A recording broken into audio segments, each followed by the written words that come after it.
Hey guys, Off the Mic Wrestling Show YouTube channel. Wanted to do this today in light of what the discourse over the internet this weekend after All Out. What is too far in wrestling? That's the question of the day. Because too often on this video or on the post that I put on the Twitter page, I was getting comments from AEW, tribalists, whatever you stands, whatever you want to call them, saying, "Oh, you're weak. Oh, you're soft. Oh, grow a set. Go watch somebody fight over a bracelet." Which nice. Hey, let's take shots at CM Punk because he's still in your head. Listen, I said it on the post show. You can go watch it here on the channel. I thought AEW went way too far with a lot of stuff that they did on this show in Chicago at All Out, because it's one thing, and let's start at the top here with one of the main things that I really had wrong, which was the suffocation spot with Jon Moxley and Bryan Danielson. It's one thing to do a shock heel turn, because we've seen those every time over the course of years. We've seen that all the time in the course of wrestling. A shock heel turn, a friend betraying a friend, and it being out of nowhere. But to go to the lengths of trying to kill somebody, whether it's staged or not, is not necessary. Because one, now you're in a situation, if you're Jon Moxley, it's like, okay, you're caught between what more can he do or what more can he do? Because if you show your hand and try to kill somebody right off the bat, okay, the shock is really out of the window. We know what you're capable of. What more is there to do than try to kill a guy? So that was a part of this that I don't think got discussed nearly enough, in that it was way too far for the big showing and shocking heel turn. Again, and I said it on the post show, he was attacking the Outrunners, a jobber faction who just got their first AEW win. And then he tries to fucking murder his friend in the BCC, one of the greatest wrestlers of all time and the current AEW world champion. Mind you, he's in his last year of competing full time, and you try to kill him. They'll try to rationalize an explanation on Dynamite this week as to why this was necessary. It's Jon Moxley. He's a crazy MFer. I get it. That's been his character and his shtick his entire career. Did you really need to go to those lengths to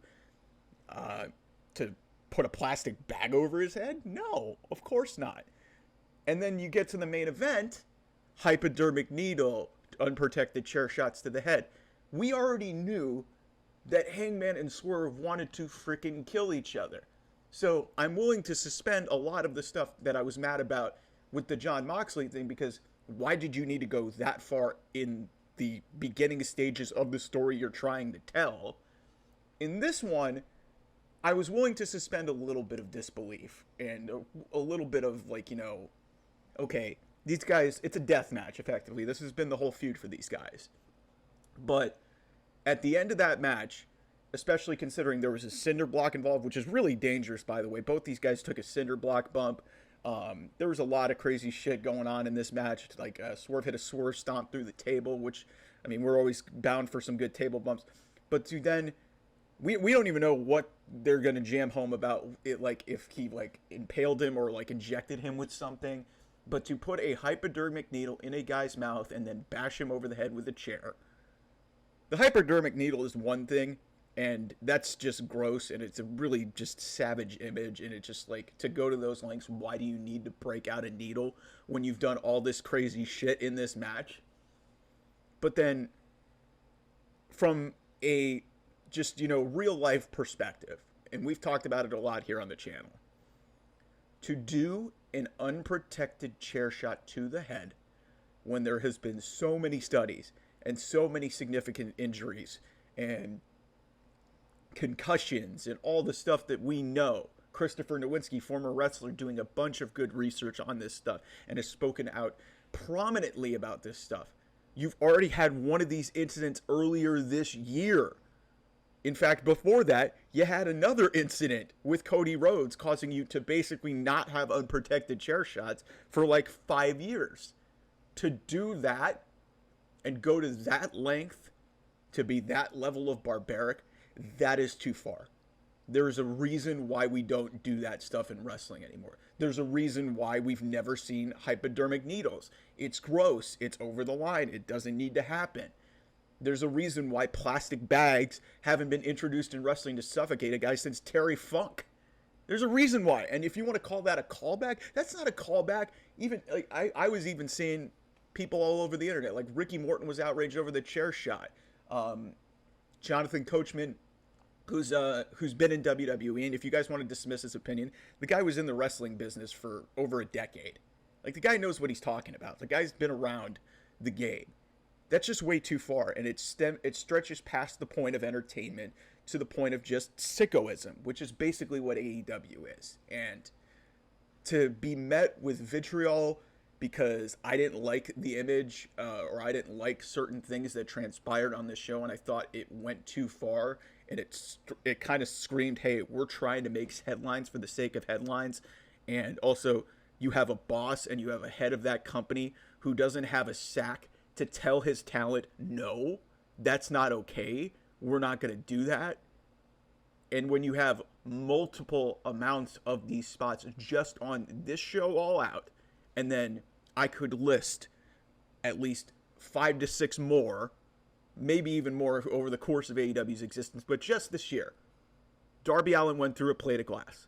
That was the moment where I was just like, okay, that's it's Darby Allin, but that's too far. Jack Perry then gets lit on fire. What are we doing? We're lighting people on fire now. And then we get to unprotected chair shots to the head. We're condoning arson, apparently, even though that didn't hurt anybody. We're doing cinder block spots to multiple guys. We're putting hypodermic needles in their mouths, unprotected chair shots. We're suffocating dudes. That's where I'm just like, okay, that is way too far in the context of professional wrestling. Because I understand that, it's kayfabe. And it's like, we're trying to tell stories. But then when you go to this level of violence and just savagery for the sake of, making a quick buck or whatever, that's just kind of gross. And if you want to defend that and that's your cup of tea, that's fine. But to me, that type of stuff does not belong on mainstream television.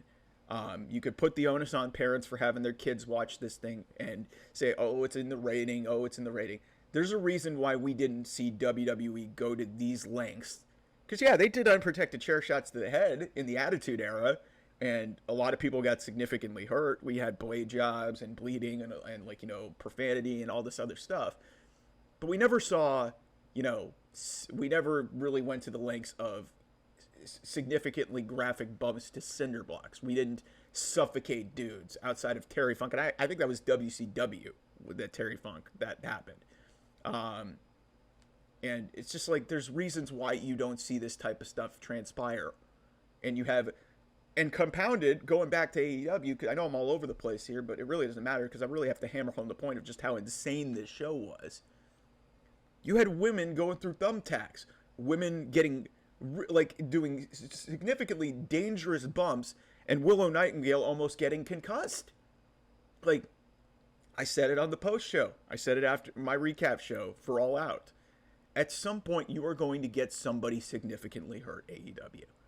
And when you have Tony Khan preaching that he's the safest wrestling company in the world, they take all the precautions, it didn't look like that on Saturday night. It didn't. And it's just, like I said, when I dare to, try to be truthful and honest here on the channel, and then I get met by a bunch of tribalists telling me that, hey, you don't know what the fuck you're talking about, and hey, go, you're a cream puff, you suck, you're soft, you're a pussy. It's like, guys, listen, it's my taste. If you want to be a sicko like that and you want to enjoy this crap and say, oh, it makes sense, it'll make sense in the context of the story. Suffocating a guy's way too far. Needles are way too far for me. Chair shots to the head, way too far for me. There were different ways to do a lot of this stuff. And it all goes back to Tony Khan doesn't have a sack to basically say no or blow the whistle on stuff. Apparently he was able to do that with CM Punk, and it didn't work out. And It just led to one thing that led to the other, and CM Punk's in another company. All right. Speaking of CM Punk, let's talk about what's too far and what's not. I think the way that WWE has handled their feuds is actually, the perfect way in modern wrestling to execute this type of stuff. The graphic nature of the attack by Drew McIntyre on CM Punk, kicking him out of his shoes, making him bleed internally from the mouth, even if it was a blood pack. And, maybe there's a way that we can, make it a little bit more realistic. But again, WWE is a PG show. It's meant for kids. It's meant for families. Maybe not meant for kids, but meant for families. So, and so often I've seen people just getting mad over the bracelet. Guys, is what that bracelet signifies and means to CM Punk. If you don't understand the context of that, just because a guy's house burned down on your show, doesn't mean that the bracelet is not significant. And so when Drew McIntyre broke that bracelet, it's too far, but it's appropriate given the storyline, because it's not like, and he stuck the beads in his mouth and kicked him in it, but it's not sticking a needle, which what the fuck point was a needle doing in a match that was already a blood feud? Like, what are we doing, man? It's just... And then Rhea Ripley and Liv Morgan, a lot of people have been complaining about that feud and what that has led to. And, the women are being much better treated in AEW. And, they're not going far enough.